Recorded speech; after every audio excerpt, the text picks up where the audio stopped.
বাবারে ওরে বাবা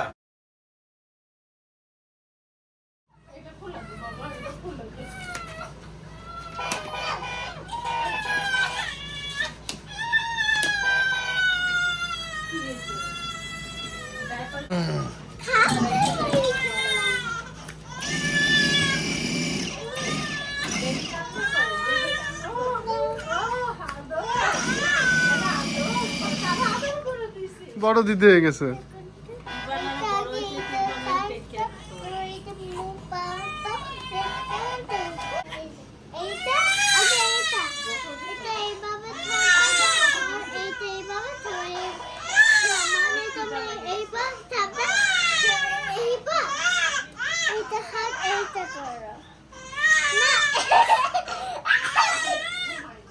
তাই নামুক নামুক একটু পরে আবার উঠবে।